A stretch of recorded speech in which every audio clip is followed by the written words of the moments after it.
Okay, hi everyone. Just verifying we are live, correct, Shawn? Okay. We are live. All right, no repeat mistakes here.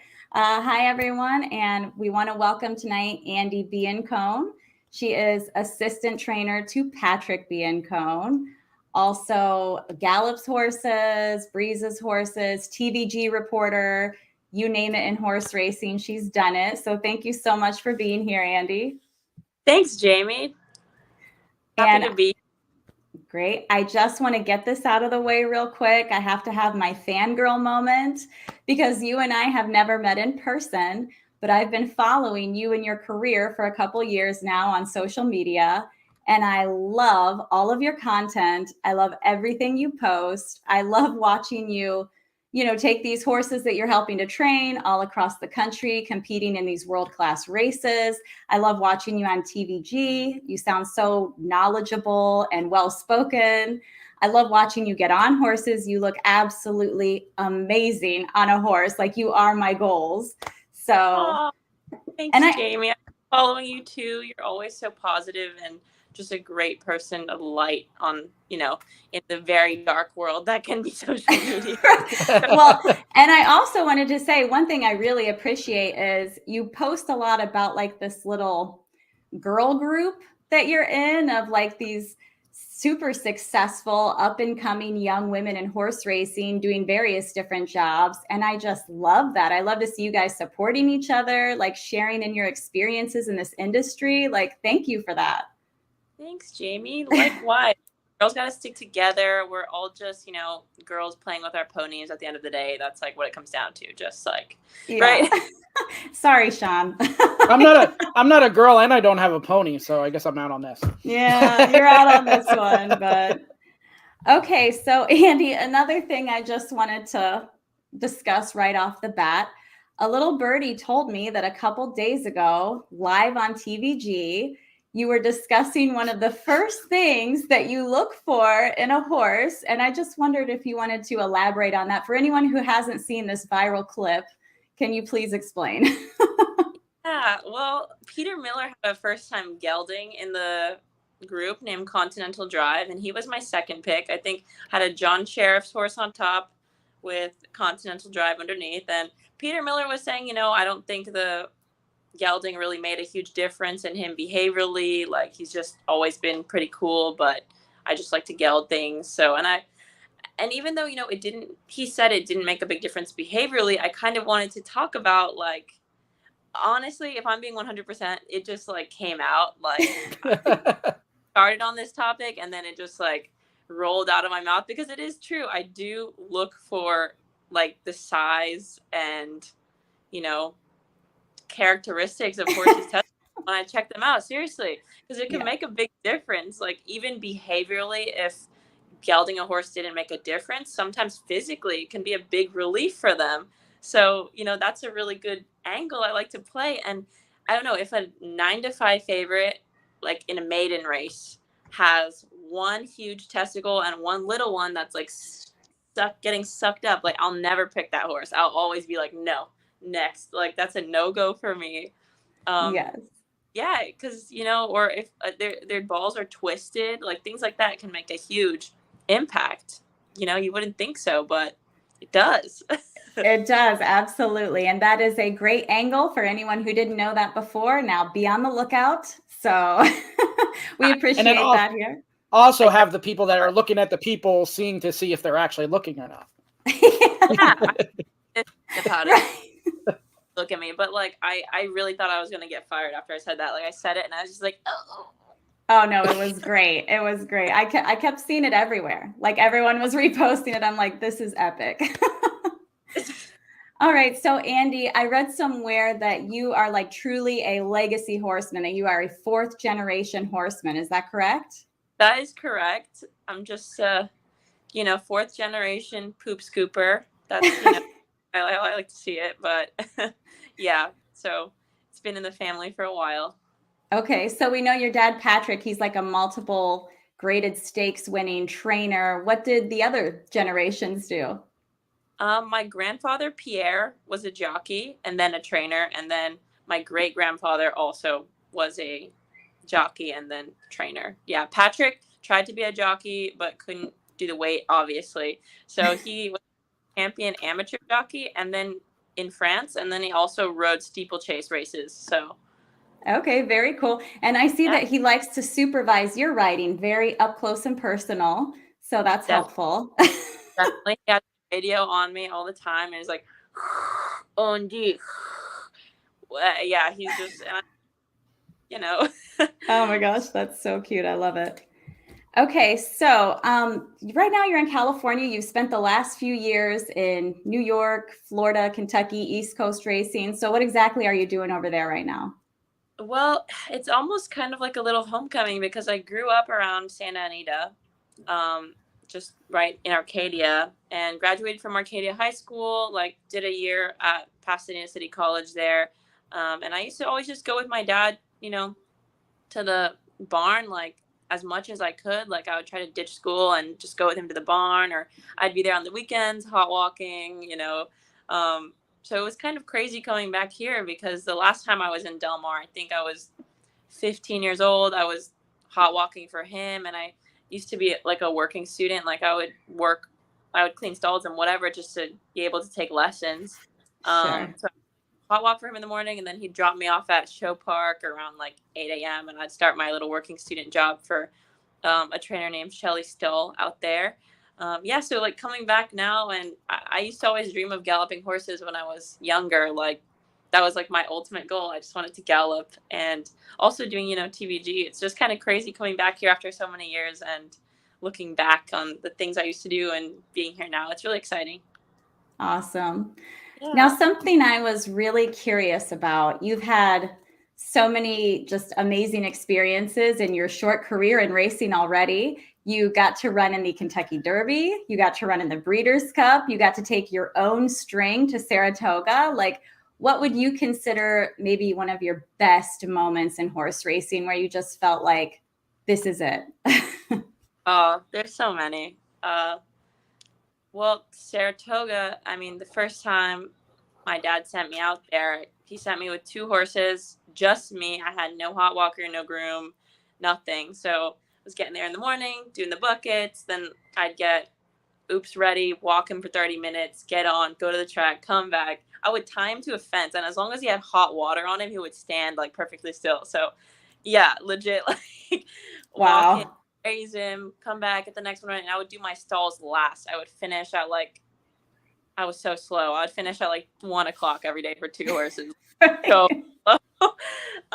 But that was a very special summer for me because Diamond Oops. So my best friend's parents broke him, Kieran Dunn, Amy Dunn. He was broke at Wavertree. My other best friend's dad bred him. So like we've had the whole family. That's the Diamond 100 connections. Sure. Kieran said he was the worst behaved horse they've ever broke. He was horrendous. As a 2-year-old, only one guy could get on him. Like he was horrifying. And then Wow. we had Kentucky Derby hopes for that horse. And then he had a career-ending injury. I mean, he completely tore his digital superflexor tendon. Vet said like he would never see a racetrack again. My dad gave him a year, never gave up on him, and what do you know? He's made close to $2 million today, and I never thought like I could ride a horse like that. I would see him, I'd be like, ugh, like he would drop people left and right. I was like, good thing I never have to get on that one. And Patrick's like, Andie, you're going to take this horse to Belmont to run the Jaipur. And I'm like, you're on crack. I'm not getting on that horse. I used to walk him around with a helmet. I was scared he'd like hit me. Yeah. And I don't know, the first time I got on it, we just immediately clicked. I was like, it's like he had always had bigger guys riding him and kind of bossing him around. And for the first time, he had this girl on him who would just kind of leg yield. And, I just try to make him happy. I never like boss him around. And we just immediately got along. And, taking him to Saratoga, and he actually finished second in the grade 1 Vanderbilt, and he was like 23-1. Wow. And they broke the track record that day. They ran 107. And just seeing that, I mean, we finished second, and I was basically crying, like so excited. And so that, and then a couple years later, I mean, obviously having Sole Volante in the Kentucky Derby and everything, that was crazy. It was a little bit of a weird year because Patrick, my dad, got diagnosed with kidney cancer. So he had a kidney removed. He was getting chemo for like 4 months. He was, and that was also COVID. So during COVID, he never came to the barn. And then I kind of had to step up in my responsibilities and do more things. And then as he was getting chemo, he was like, I'm immune to COVID. I'm getting chemo. I can come to the barn. And I was like, okay. He sent me to the dirt. I had to saddle him in the Derby without my dad. And that was really crazy. I mean, I don't even remember saddling that horse. That's how nervous I was. Like, just blacked out. There wasn't even a crowd, too. It was like COVID Derby, very, But that was kind of, that Kentucky Derby is when my best friend Caitlin Dunn kind of started helping me. Like, her parents own a piece of Oops. She had been riding for like 6 months only. And my dad was like, Caitlin, you need to ride the pony with Andie. Let's go. We go to the Kentucky Derby. And she's like, I've only been riding for like 6 months. But, we took these horses there and she did incredible. And Oops won the Twin Spires there. I think that was probably my favorite win of his, just because, I mean, I don't know, seeing him come up the rail like that, weave in between horses, like, and then him running back in the Phoenix and winning on the dirt like a month later, that little maybe like 2-month period of my life was probably like looking back, the best times ever. Just me and my girls, and we'd take these horses and it'd just be us and run them in these big races, and it was really crazy. We also experienced like quite a bit of sexism at these big races. Yeah. Like no joke. That day at the Twin Spires, Florent had won the Oaks on She Dares the Devil just the race before, and we were the race after. So we were like the last one to be saddled. Oops is always horrible to be saddled. So like every other horse has a saddle on. Our valet is late. We put the saddle on. He bolts. The pony comes over, and then like an outrider tried to just take the saddle from my hand and saddle the horse for me. And I was like, excuse you, like, no, like, this is my horse. Please, like, I'm going to saddle him. I'm the assistant. And, saddled the horse, whatever. And then all these people are like, ladies, watch out for the horses. I'm like, what the heck? You're like, that's my horse. Literally. And then Oops won the race. And then these random bystanders were just like, oh, way to hold the bucket, ladies. Good job. We're like, so. Wow. Crazy. Well, success is the best revenge. So at least you got the final say there, right? That's true. Yeah. So it's been good. Excellent. And I was just curious, you wear all of these different hats in the industry. What is your favorite job? What do you look forward to the most? Oh, it's so hard. I mean, I feel really lucky. I grew up being like the weird horse girl, and I get to like ride horses every day and then talk about horses all afternoon. So, I equally love both hats. I love getting on the horses. Like, that's probably my favorite. That's like my highlight of my day. Just, getting on them. And I love the TVG stuff too. I love talking to people and, looking at horses and analyzing the form. It's kind of like figuring out a little puzzle. So that's always really fun. Yeah. Absolutely. Always staying on the lookout for the testicles there. Always. Yeah. And then I also wanted to know, like, I really just see you as everything that's right with racing and what we need to see more of in racing, especially with this new generation coming up. Like, we need more of you. I see you as like the future of racing. So where do you see yourself in 5 years? I have no idea. I'm just rolling with it. I never saw myself doing TVG. They really kindly gave me that opportunity. I mean, I guess Oops kind of gave me that opportunity because whenever I would do interviews on him, he's just so easy to talk about. I could write a book about that horse. Sure. Yeah, so that's kind of how I fell into that. I still want to train eventually.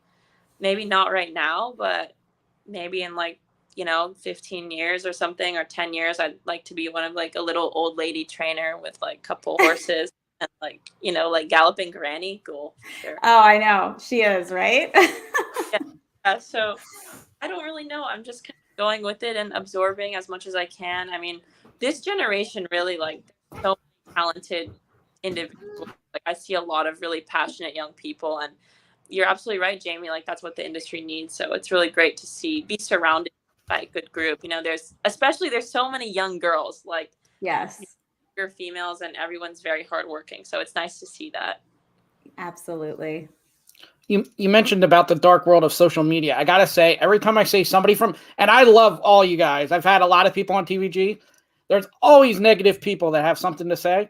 Not one person said anything bad about you. Just so you know. So I don't know. Do you experience any of that? Sometimes there's always going to be like some people, who but that's just Twitter, right? Twitter's just like, I feel like I haven't gotten to, like, people haven't been too mean yet, but I'm just kind of like prepping for the worst, I guess. Hope for the best, prepare for the worst, but you can't let that stuff bother you. There's always going to be people who disagree, or I don't know, things like that. I feel like I don't know. Years ago, my dad got suspended in Kentucky, and that has always been something that has followed us around. My dad is like, it's crazy how much he loves his horses. Like, I mean, sometimes he loves them too much. You could argue with that, like Caitlin and I have a horse with him named Shatin, and we're the only owners.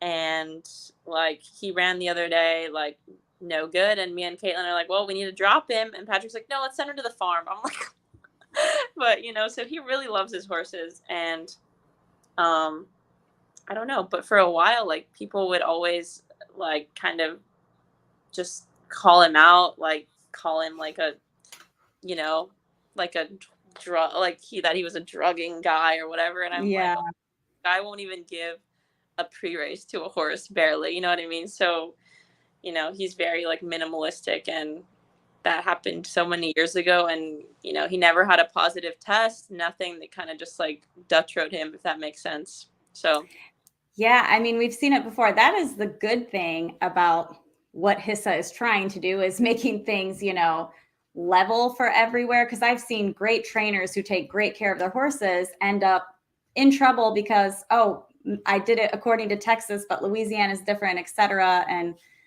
so hopefully HISA can actually bring something good. Maybe eventually, we'll see. I honestly think it's a great concept. I think, that's kind of the way things are trending. For years, everybody has wanted a single, like, uniform thing. And then now that it's actually being done, everybody's freaking out, I get that his is not perfect. They probably need to get a couple, like, more horsemen on the board and things like that, just to, things like Magna Wave, like, I don't know, they need to be a little more liberal on that, because those are actually, things that help horses a lot.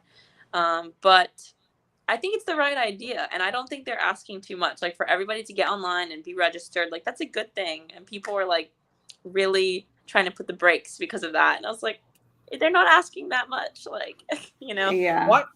Why do you think tracks didn't follow like the successful tracks like Kentucky, Florida, New York? Rich, the other host, always says this. Why didn't all the other tracks just follow what was successful and have one uniform role? I don't know. That's a good question. I mean, it's just differing. I mean, there's no uniform body. So like, Kentucky thinks they should be this way, Florida thinks they should be this way. Nobody really knows exactly what's right. Like, Florida's like, oh, we can keep a 24-hour pre-race, like, let's keep it like that. Whereas in Kentucky, New York, it's 48 hours. California, it's 48 hours. But yeah, so I think it's going to be great to just get everything on the same page. And it's not a bad idea, although it obviously needs to be fine-tuned. I think it's really going to be good for the future. Yeah. So I always try to pick the guest's brain on how to look at a horse, and you're number one besides testicles. What else could people look for on horses? Like, more advanced. We obviously know about sweating and stuff like that, but more stuff that you don't see as a regular viewer. It really depends. So like maidens, I'm always a little bit more picky about their conformation. Like I like to see a horse with a lot of scope. How should I describe scope? Scope is like, I don't know, when a horse is walking, it's like a string is attached to the highest points of their body, and it's like the power that they carry, the scope that they have. A horse with no scope is very square, flat, not a lot of um, not a lot of intention in their movement, fluidity in how they walk, extension in their walk, strong shoulder, strong in their gaskins, like things like that. I look for that more in maidens. Claiming races, because those horses have run a lot. They're already like established. I'm not so picky on conformation. I'm more like, who's carrying like good weight that day, who, definition in their abs, who has dapples, like who's feeling good that day. Because a lot of these claiming horses, you can get to know them as you're on a circuit, like in Florida. I know those horses, so I can kind of see, oh, this one looks better than he did 2 weeks ago, or today this one's having a better day than it did, the other day. So kind of depends on the race, I should say, obviously, and you want to look at to make sure they don't have anything on their legs, like looking good. Nobody's stiff warming up. The other day there was a filly who ran at Del Mar. She was like the favorite, but I just couldn't pick her because, well, first of all, like on her form, she didn't run well off a layoff and she had some time off. And when I saw her warming up, she kind of had her tail cocked in a certain way. For me, that's always like a no-go. I always like associate that with pain in like their sacrum, or maybe not pain, but just discomfort. And yeah, there's like certain things that are like an absolute no for me. It's always like testicles, if they're like cocking their tail a certain way. Obviously, if they're looking like very dull. But you also kind of just have to know the horses. Like Baby Yoda really got me at Keeneland. I was like, no, I mean, obviously Baby Yoda is an incredibly talented horse, but he's not the prettiest horse. He's really like, I mean, there's a reason why Bill Mott ran him for 16 first time out, right? Like, and he's never a horse to be dappley, and he's just not that kind of horse. So I saw him at Keeneland. That was the first time I saw him, and I was like, I don't think this horse is going to do well today. And he absolutely blew away the field. But that's just like going forward. I know now, I'm like, Baby Yoda isn't the most like glowing horse ever. It's just, How much is that? How much is that memory, and how many notes are you taking for all that? I don't take notes on it, but horses, it's kind of like when you see horses so often, it's like people. So you just start remembering them like as if they're people, So that's kind of how I remember them from this time to that time. Just start like recognizing them. So there was 2 impressive maiden victories at Del Mar over the weekend. Justatique, I think I'm pronouncing it right, and Prank. What did you think of both of them? Oh, Justatique was amazing just really a gorgeous filly. I think she's a half to Motown as well. And Prank looked great too. I mean, both of those fillies were certainly outstanding. I think I like Justatique a little more though. Well, then you would be surprised. The speed number came back so much more for Prank than it did Justatique. Yeah, well, Prank, it's different. I thought Prank ran a good race because she was kind of pressed along the whole way and she drew off. So for a baby to do that, that's pretty impressive. But Justatique had a horrible trip, missed the break, was way in the back. And then she came with a close. Espinoza dropped the whip and she still won like cruising, So Prank had a faster time. But I think the group of fillies that Justatique beat was better as well. So, later in the hell yeah. Yeah. So later in the show, we're going to talk about the PDGAF karaoke at Saratoga. And then it's funny, we found out before, you're going to karaoke after this, and you don't know if you're singing or not. I'm going to the rehearsal. Rehearsal. I wouldn't, if I could get a little girl group together, I'd love to do something great. Yeah. So what song would you sing? It depends on the mood. Gotta read the room. Maybe I like super bass. Nicki Minaj always gets me pumped up. driver's license. We're going to try to, get into our feelings. But I don't know. It'd be fun to do a little girl group thing. It'd be great. Do you have a name picked out for your girls group that you're thinking about? No. Would it be on the... Well, if you ever need another one, I'll join in. I'll definitely do girl group karaoke with you. So Yeah. Del Mar, let's go. So with all these different tracks, give us some positives, some different things from the East Coast to the West Coast to all over. I know you've been all over. Like which tracks I like the best, or just like in general, like things in general, the difference, what you like better. I love how Keeneland has the training track, because when it rains, you can still like gallop on the training track. That is something that is like, I mean, Florida needs to get at Palmettos. We need like a poly track training track, because there's sometimes we jog for like a week because it's just pouring rain like hurricaning. So I like the paddock at Saratoga. Nothing beats that, really. Like, incredible. I love, and Keeneland as well, really nice paddock.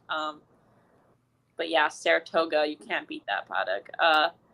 I like Palmettos is an excellent training center. I've never really galloped at Gulfstream because we're based at Palmettos, but I like how they have that. We have that straightaway track. We have like a 5/8 long L-shaped track, and my dad actually trains a majority of his horses there, and it's really nice just to get them out there and not have them turning all the time, and just getting a kind of a different, kind of environment than just going around a track. Del Mar has been nice. The surface here has a lot of bounce, so that has been really kind of fun to ride on. I feel like in Florida tracks, it's more like beachy type of material, so it doesn't bounce as much. Whereas here, it's very bouncy. Yeah, it's been fun. Churchill can be a little chaotic, a lot of traffic. But Churchill's also kind of fun because when you're jogging around, you're never alone. Like, you can always talk to people around you and stuff because there's so many horses. So, yeah, but there's something nice about every track. I've been really blessed to get to go around and see so many. Is there anybody that you've met since you've been doing all this that you were like really had to pinch yourself and be like, oh my God, I'm meeting so-and-so, or I'm right next to so-and-so? So many. I just, I feel like I have those moments every day. I'm like, oh my gosh, like this person knows who I am. Like, so, it's been really fun to meet, California trainers out here, see like Doug O'Neill and Richard Mandela, like very, prominent figures in racing. Getting to see them on the daily basis is really fun. Say good morning to them, like, hi. Well, you fit right in there. You're one of them, so. Thanks. I'm glad you think so, but I don't know, just weird horse girl living my dream out here. So besides we've had a lot of young female jockeys. We've already talked about this, that are up and coming. And I asked the same question. And besides your story earlier, do you deal with a lot of the sexism or you got to work that much harder because you're a female yet? Definitely. Well, you have to especially sometimes, I've gotten it a lot in Kentucky. I hate to say that because I love Kentucky, but like, you kind of have to be firm, because think about it, like if Todd Pletcher makes a request like, oh, hey, can we fix this? Or of course the valets are going to do it. But like when a young girl who maybe they don't know says, hey, like, can we fix this? Sometimes you can get some like lashback. You could get some, and you just have to stand firm against it. Like, I had a valet at Keeneland when Soleil Volante ran in the Sycamore.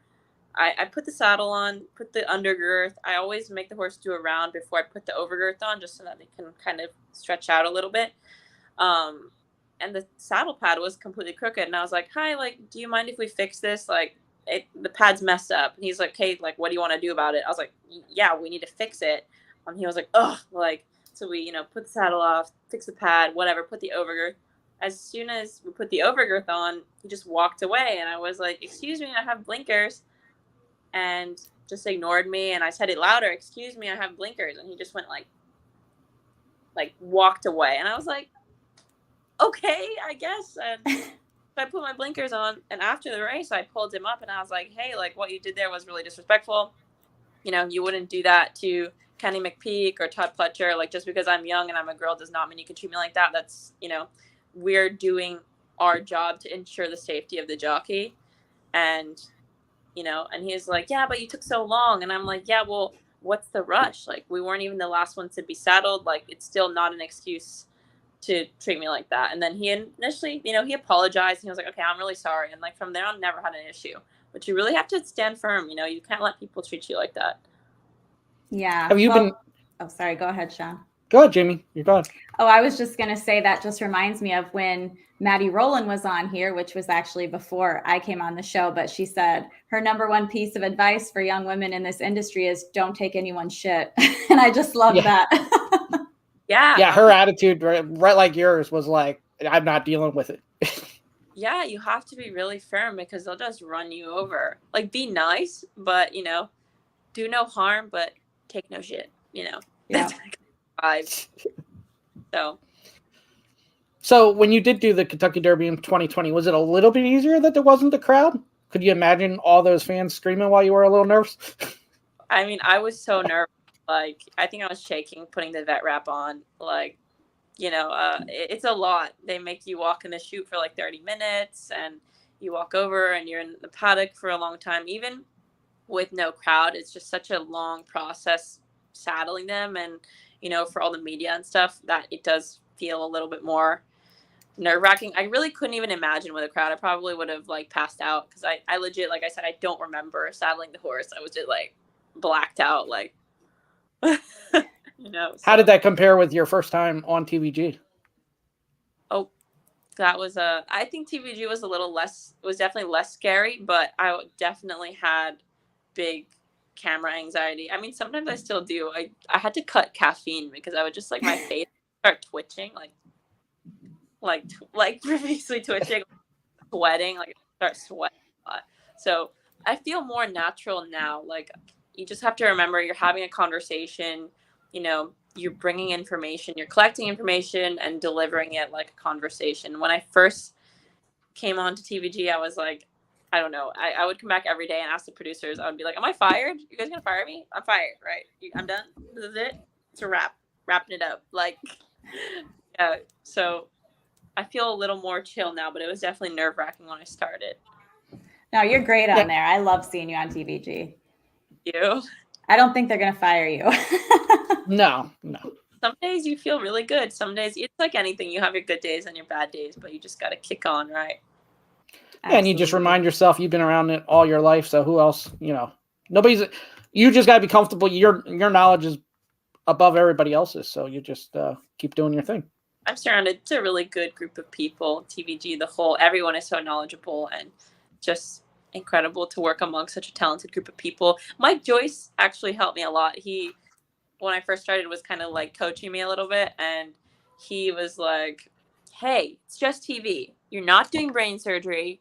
You're not curing cancer. It's just TV. Like, what's the worst that's going to happen? Just be yourself. And I was like, okay. Is he the same guy off the camera that he is on the camera, or is on the camera a little bit of an act? Oh, he's a riot. He is great. Yeah. Love Mike. So anything on a couple weeks ago or last week, it came out about DraftKings with FanDuel trying to shift over the programming. Have you guys found out anything about that? Not really. I do know that we're making the shift, and it was supposed to be a secret, but it leaked. But all I know, it's going to be a really good thing. Nothing's going to change. It's going to be basically the same, just a rebranding that's basically going to open horse racing to a wider audience, but nothing on the gambling front is going to change. Nothing on the, it's just a rebranding. That's it. Are you going to broadcast any of these other sports? I'm not sure. Are you? Okay. I don't think so. We're going to stick to horse racing. At least the talent, horse racing talent, nobody's going to change. It's all going to stay the same. So. Awesome. Exposing more people to horse racing is always a good thing, in my opinion. Definitely. Yeah, absolutely. Have you gotten what about your younger crowd of friends? Do they like horse racing? Don't like horse racing? How did it go when you took some of them? Like my friends? Or yeah. it's hard because I really only have, I'm not very well rounded. I only have friends in the industry. Like I don't I don't see the outside world very much. So, I have some friends from high school and stuff who kind of follow along, which is fun. And I'm always willing to, answer questions or educate people. But I think high school friends and stuff are just like, yeah, just a crazy Andie horse girl. Is it frustrating to you? Because when I go to the track, it's frustrating to me to look around and see the lack of effort from tracks to keep those people. Is it frustrating for you? And do you have ideas that they could do a lot more of? I think tracks, by doing social media, things like that, that's kind of getting more people involved. It depends on the track. I think I like kind of Gulfstream, like they're kind of, I think they're doing a good job attracting like a newer crowd just because they built that carousel club. They're, kind of trying to attract people who aren't maybe necessarily horse people to come to the races. Del Mar is really cool because it's just very family oriented. People sit on picnic tables and it's really cool. I don't know. Maybe it'd be fun for, I wish they'd be more open to doing like little barn tours. I see that happening at Keeneland quite a bit, and I think it's really awesome just to like let people come in like a supervised group when it's after training hours, just to like see behind the scenes, like how the horses are being cared for, and kind of what they go walking through what they do on a day-to-day. It's kind of that's probably the best part about the industry. Like for me, the racing isn't even the best part. It's just the horses. So I think really highlighting that is going to be important moving forward. I'm so with you there. Like I would never, the backside, that's my favorite place to be. Even if I miss the race, if I'm on the backside, I'm so happy. And I think we need to expose more people to that world because it's a really special place, Yeah. And I mean, every horse is an individual. Their personalities, they're each their own character. And we really got to be nice to try to highlight that. I love like when TVG, we get to go on the backside and do backside hits with horses. Like that's so important because these horses, I mean, they're stars, they're athletes. So getting to know them on that personal level is just the best part. It's the best part for sure, by far. Absolutely. Do you have any horses on your radar that's coming up this week that you're going to cover? Yeah, we have a couple runners. We have a maiden called Surrogate running on the dirt on Thursday. He's actually kind of a cool horse. He ran a 1 3/8 on the grass first time out at Churchill. Had the worst trip you could imagine. Almost fell down, and he's just so game. He's a very goofy horse. Like he's kind of like the class clown. Like the other day I went to, and he's like always sleeping. I don't know, like the other day I went to go get him to walk him and he immediately just laid down. Then he like got back up and I like walked back over to go get him. He was just like, no, sleeping. I just let him sleep in like for 30 minutes. Like, but I really like him. A mile is a bit short for him. He needs to run like 1 3/8 or something like that, but 1 1/4. But I think he should be live in that race. Loves Del Mar, loves the bouncy track. Some horses really have been taking to this. We also have a 2-year-old named Infinite Diamond. She was on the Alsos twice, the Also eligible. She was supposed to run in the same race as Justique. I don't know if she would have beat her, but she would have been a sure second. Like, this filly is very precocious, very aggressive to train. I mean, she burns my knees every day. I'm like, I've had Ryan jockey come get on her the past couple of days. So I'm like, I need a break. Don't want to deal with her. Yeah, but she's gonna run on the 14th now, going 6.5, and she should be really good in there. Yeah. Perfect. Yeah. Keep an eye out for those for sure. Yeah, should be fun. That's all I got. I'm glad we finally got to connect with you, Andie, and we'll get you on again. Awesome. It's been so much fun talking with you guys. Thank you for having me. Thank you so much. You have a good night. Thank you. Yay. Bye, Jamie. Bye, Shawn. See ya. All right. Got that down again. Yeah, I got it down now. I'll never be the big head, I promise. Rich does it occasionally by accident, I think. Maybe. That was awesome to have her on. she's awesome on TV, and it's always good to have them on here and see that they're the same person. Oh yeah.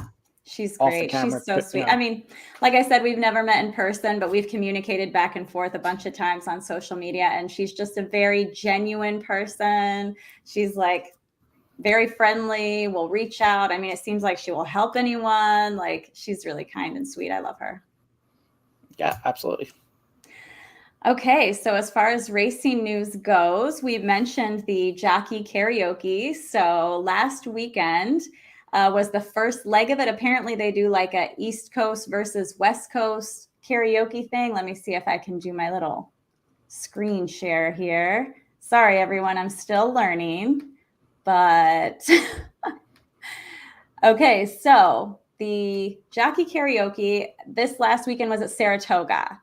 And if you want some entertainment, go ahead and look up this jockey karaoke. I have been watching these for the last couple days, and it is wild. I mean, let me just say that most of these jockeys need to keep their day jobs. They do not have a future in any type of singing, but it's very, very fun, very entertaining. I guess the winners, it looked like the winners were Joe and Rosie Sharp. So congratulations to them. Anyone who knows Joe knows he loves karaoke. So no surprise there. But there was one person who really stood above the crowd, Shea LaPeroux, Julian LaPeroux's wife. She was just fabulous. Her voice is out of this world, but I believe she like acted and sang professionally before. So maybe a little bit of an advantage there, but very entertaining stuff. Yeah, all three you mentioned there, they look like naturals. But on some of the other ones that you'll bring up and you'll laugh, kudos to them because they still got up there and they gave it their all.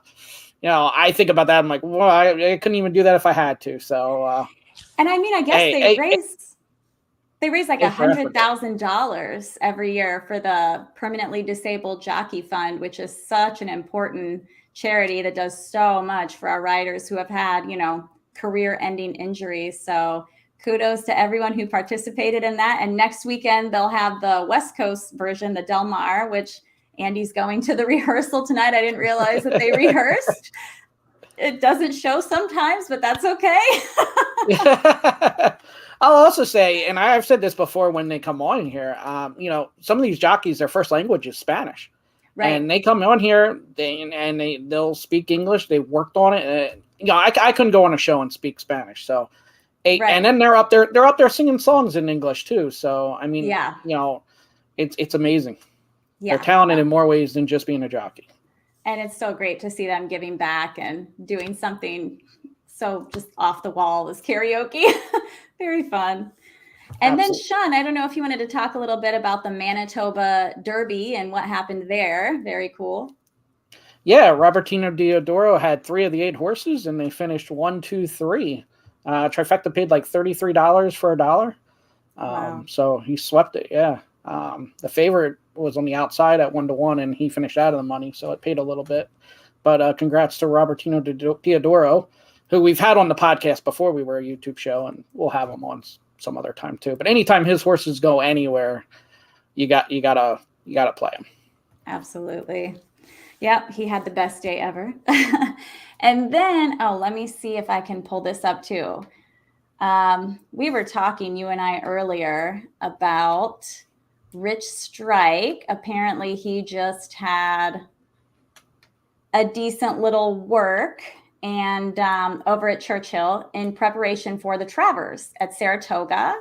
And his trainer is really pumped about it. He's really happy with how he's going. I mean, what do you think about this? Do you think this might be the beginning of a redemption for Rich Strike after that knockout derby and then not much since?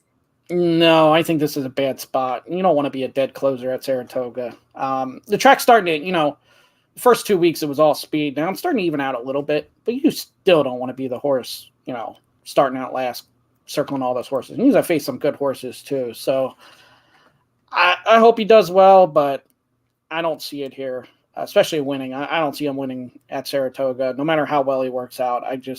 I'm not seeing it. Unless if they stay a little closer. I mean, they may have to change their strategy a little bit. Right. I mean, I tend to agree with you. The dreamer in me hopes for the best, but Eh. Yeah, it's. I never want to play a closer at Saratoga. I mean, that's why the favorites get beat a lot of times too, because you're the best horse on paper, and they'll be 2-5, but their style is to come from mid pack or deep, and it just doesn't fit there. Sure. And those are the horses you play against. And I'm not suggesting he's going to be a big favorite because he's going to be a long shot in that race as well. He's got some talent that he's going to be up against, so he'll be a long shot there too. Yeah, I concur. Yeah, unfortunately. And who knows how many more races he'll have, because at this point, every loss he takes or every bad race he takes, it's just going to hurt the breeding value. So, sure. Yeah, I don't know how many more races we got. Yeah, I mean, can't blame them there, right? I would actually thought, and Eric Reed, who's a big supporter of Mountaineer, said the horse just wasn't ready, but the West Virginia Derby Saturday would have been a better spot for him. Yeah. For sure. All right. Well, you got anything else, Shawn? And no, that's it. I'll save the little bit of news I found out we'll share tomorrow. And tomorrow we have on Scott Spieth. Yes, I'm very excited about that. Love Scott. He actually has been such a huge influence on my life in many ways. So we'll discuss all that tomorrow and see the wealth of knowledge that he has to offer to us. Yeah, he's been around for a while and he's got a lot of winners. So yeah, he'll have plenty of knowledge and a lot of different tracks too. Yeah, for sure. Willie had a win today. And speaking of, Andy said about a horse sleeping, the horse was sleeping a half hour before his race. Yes, I actually talked to Willie after the race, and it's so cute. The photographer there made him a special win pic with the sleeping picture.